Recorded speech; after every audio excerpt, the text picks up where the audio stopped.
Live news, खबर तो पक्की है। नमस्कार, मैं शंभू कुमार, आप देखें लाइव 24 न्यूज। मैं अभी गर्दनी बाग में हूँ और गर्दनी बाग में बीपीएससी ट्री 1.0 को सप्लीमेंट्री रिजल्ट को लेकर के आज विद्यार्थी धरना प्रदर्शन कर रहे हैं। और धरना प्रदर्शन करने में जो नेतृत्व कर रहे हैं, संजीव जी से हम बात करेंगे। संजीव जी, ये बताइए कि आखिर आप लोगों को रोड पर क्यों आना पड़ जाता है? बीपीएससी ने बिना डॉक्यूमेंट्स वेरिफिकेशन का वो नियुक्ति पत्र वितरण कर दिया। बीपीएससी का जो विज्ञप्ति है उसका पॉइंट 9 कहता है कि पहले आपको अच्छे से डॉक्यूमेंट्स का वेरिफिकेशन करना था, फिर शिक्षा विभाग को भेजना था और फिर शिक्षा विभाग अच्छे से देख करके उसको नियुक्ति पत्र वितरण कर दी। लेकिन शिक्षा विभाग और बीपीएससी ने मिल करके एकदम धड़ल्ले से फर्जी अभ्यर्थियों को नियुक्ति पत्र दे दिया गया। अब स्कूल में जब लड़के जब पहुँच रहे हैं तो उनको निकाला जा रहा है। लेकिन अब जो ये दस्तावेज का सत्यापन हो रहा है, ये रिजल्ट से पहले होना था। अगर रिजल्ट से पहले दस्तावेज का सत्यापन हो जाती तो पहले जो फर्जी अभ्यर्थी बाहर निकल जाते और हम सबका सिलेक्शन हो सकता। तो आज हम सब बोर्ड पे होते, रोड पे नहीं होते। तो आज रोड पे हैं, इसकी लिए सबसे पहले वो के पाठक सर जिम्मेदार हैं और बीपीएससी का चेयरमैन अतुल प्रसाद जिम्मेदार है। देखिए, सरकार ने तो बाहर निकाला। सरकार के यहाँ तो मन से साफ दिख रही है कि उन्होंने आपको 1,20,336 पद पे शिक्षकों की बहाली के लिए आपको जिम्मेदारी दिया, लेकिन आपने उसको जो जिम्मेदारी नहीं निभाया। यानी कि के पाठक और अतुल प्रसाद सर ने मिल करके ये सरकार को बदनाम करने का काम कर रही है। ये सरकार देखिए, सरकार का जो मीमांसा है कि हम अधिक से अधिक रोजगार पैदा करेंगे, जितना काम कर बिहार में वो तो अपने करके निकल गई।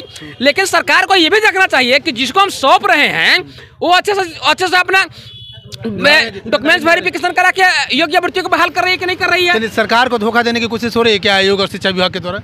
देखिए, एक तो बात ये है कि जिस तरह से लड़ने वाले जो लोग हैं, विक्टिमाइजेशन सरकार कर रही है, अधिकारियों का मनमानी बढ़ा हुआ है इस सरकार में। सिर्फ शिक्षा में ही नहीं, और भी विभाग में देखिएगा, अधिकारी लोग ही समझ लिए हैं, वो जहाँ बैठते हैं उसी को विधानसभा लोकसभा समझ लिए हैं, वहाँ से वो कानून पास कर रहे हैं।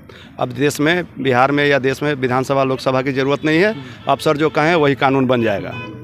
अगर इतना ही सत्य है के पाठक या अतुल प्रसाद, तो जो छात्रों पर कार्रवाई कर रहे हैं, अभ्यर्थियों पर कार्रवाई कर रहे हैं, तो इनको तो खुद के अधिकारियों पर कार्रवाई करनी चाहिए ना, जो ये गलत काम कर रहे हैं। इतना प्रमाण है लोगों के पास, जिला का पूरा लिस्ट है इन लोगों के पास, जो जा गए हैं, बहाल हुए हैं।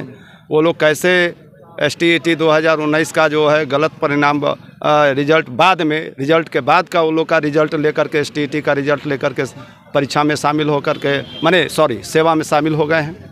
तो ये सरकार को नहीं समझ में आ रहा है। सरकार को नहीं समझ में आता। आपको पता है कि पश्चिम चंपारण में शायद एक ही क्लास में पूरे स्टूडेंट पास कर गए थे? जी, उसमें पूरा रोल नंबर एक साइड से दिख रहा है। और पहली बात है कि डॉक्यूमेंट वेरिफिकेशन करना चाहिए सही से। विदाउट डॉक्यूमेंट वेरिफिकेशन मेरिट नहीं बनता है, लेकिन यहाँ पर बनाया गया। अभी जो भर के ज़िले से आ रहे हैं, CTET fail, DLED fail, state 2023 में पास, STET पहले पास, डिग्री बाद में कंप्लीट। तो ये जिस भी अधिकारी ने किया, उस दोषी अधिकारी पर अभी तक कार्रवाई करने के बजाय विद्यार्थियों पर कार्रवाई क्यों की जा रही है? विद्यार्थियों पर कार्रवाई का नोटिफिकेशन दिया गया है बहुत सारे विद्यार्थियों को, कि बहुत सारे विद्यार्थी को तो 5 साल तक के लिए बैन कर दिया गया, बैरेड कर दिया गया। उसके बाद उन पर केस भी कर दिया गया, कुछ को धमकी भी दिया गया। अब बताइए कि आप के खिलाफ, आप गलती करें तो कोई बात नहीं है, हम गलती करें तो हम गलती क्या करें? आपसे आप एक गुहार लगा रहे हैं, तो उस गुहार पर इतनी बड़ी सज़ा मिलनी चाहिए क्या? नहीं, विद्यार्थियों को तो यहाँ पे अभ्यर्थियों को कोई सज़ा नहीं मिलना चाहिए, क्योंकि अगर हमारे साथ नाइंसाफ़ी हुआ है तो हम लोग का तो काम ही आवाज़ उठाना। हम लोग स्वतंत्र नागरिक है तो अपने अधिकार का तो मांग करेंगे ही। अगर हम अपने अधिकार मांग करने के लिए अगर मुझे सज़ा दिया जाता है और डिबेट किया जाता है तो ये तो गलत बात है। अतुल प्रसाद सर को ये सोचना चाहिए कि हमने जो गलती किया उसकी सज़ा विद्यार्थी भुगत रहे हैं, तो उनको अपने गलतियों को सुधारना चाहिए, ना कि विद्यार्थियों के ऊपर ऑब्जेक्शन करना चाहिए और डिबेट करना चाहिए। क्या करते हैं, अधिकार के लिए लड़ना चाहिए कि नहीं? बिल्कुल, अधिकार के लिए हम लोग लड़ रहे हैं और आगे भी लड़ते रहेंगे। जब तक अधिकार नहीं मिलेगा तब तक लड़ते रहेंगे, चाहे परिणाम जो हो। क्या अधिकार के लिए लड़ना गुनाह है क्या? नहीं, हम लोग जो भी योग्य अभ्यर्थी यहाँ पे अपना मांग कर रहे हैं। आप बोले यहाँ पे 1,20,336 सीटों की बात हो रही है, तो उसमें 97,000 ही ऐसे जो है कि शिक्षक की नियुक्ति हुई है। तो अगर आप 23,000 देते हैं सीट, अगर फिर से फिलअप करते हैं तो जितने भी सारे अभ्यर्थी यहाँ पे आंदोलन कर रहे हैं उन सभी का हो जाएगा सिलेक्शन। कोई डेट ऑफ बर्थ से बच रहा है, बहुत का तो ऐसा है कि डेट ऑफ बर्थ एक्सपायर हो जाएगा, आप बोल रहे हैं अगले में इसको जोड़ देंगे TRE 3 में, तो बहुत का जिसका एक्सपायर हो जाएगा, ये वो क्या करेगा? अगर हम लोगों को न्याय नहीं मिलती है तो हम लोग हाई कोर्ट पहुँचाएँगे। उसके बाद आपने ट्वीट करके भी बोला था कि सीटेट फेल, डीएलएड फेल, जितने भी फर्जी अभ्यर्थी हैं। हमारे पास एक पोस्ट भी है जिसमें कि संदीप सौरभ जी का, जिन्होंने मुख्यमंत्री शिक्षा मंत्री को लेटर दिया था, उस पर हस्ताक्षर भी हो चुका है कि जो इन एलिजिबल कैंडिडेट है उन सभी पे जो योग्य अभ्यर्थी है उसको हम फिर से जो है कि सप्लीमेंट्री रिजल्ट जारी करके लेंगे। लेकिन ऐसा कुछ भी सरकार की तरफ से नहीं किया गया। तो हम लोग का जो मांग है वो न्याय सही है और हम लोग ये मांग जारी रखेंगे। आप और कुछ कहना चाह रहे थे? बस हम यही कहना चाह रहे हैं कि सरकार सिर्फ आंकड़ा दिखाती है, पोर्टल पे ऐसा कुछ नहीं है। 1,20,000 अगर उन्होंने घोषणा किया है तो उन्हें डाटा जारी करना चाहिए कि रियली में किस सब्जेक्ट वाइज और कितना बहाली हुआ है और ड्रॉप आउट क्या हुआ है। जो भी ड्रॉप आउट हुआ है वो कहीं ना कहीं एलिजिबल कैंडिडेट का ही पोस्ट को बर्बाद किया है। तो ऐसे कैंडिडेट के लिए रिवाइज रिजल्ट जारी होना चाहिए। अगर ऐसा नहीं होता है तो ये समझिए कि अधिकार का बिल्कुल हनन हो रहा है। क्या कहाँ से मुजफ्फरपुर क्या से। कहेंगे आयोग और शिक्षा विभाग के लिए? देखिए, माननीय मुख्यमंत्री जी और अतुल प्रसाद जी से ये कहना चाहते हैं कि जैसे आपने 1,20,000 बहाली निकाला, तो विभिन्न मीडिया और सोशल मीडिया, प्रिंट मीडिया के माध्यम से पता चल रहा है कि उसमें लगभग मैंने 25,000 सीट खाली है। तो अतुल प्रसाद जी का कहना है कि हम TRE 3 में जोड़ देंगे उस सीट को। तो क्यों, जब TRE 1 का वो सीट है तो आप TRE 3 में क्यों जोड़ेंगे उसको? अधिकार तो आपका है ना। हाँ, तो वो सीट मेरा है ना। हम जैसे शिक्षक अभ्यर्थियों को अब बताइए, मेरा जो है TRE 1 में 1 नंबर से छूट गया है और सोशल साइंस सब्जेक्ट है। इसमें जैसे मेरे पास तो सबूत नहीं है कि हम सबूत दिखाएं, लेकिन विभिन्न अखबारों के माध्यम में पढ़ता हूं तो देखता हूं कि इसमें इतने सारे फर्जी निकल गए। तो आयोग को इतनी जल्दी क्यों थी?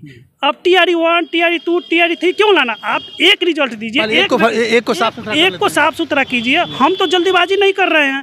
आप चलिए, हाँ बोलिए।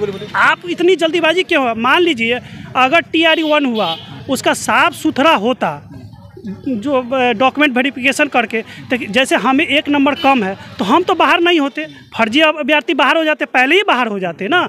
तो हमारे जैसे मेरा अब तो डेट ऑफ बर्थ भी समाप्त होने वाला है, अब तो मेरा एज भी लॉस हो गया। अब 2019 में पास किए STET, अब 2023 में आया आपको BPSC, तो BPSC तो हम मात्र 1 नंबर से छूट गए।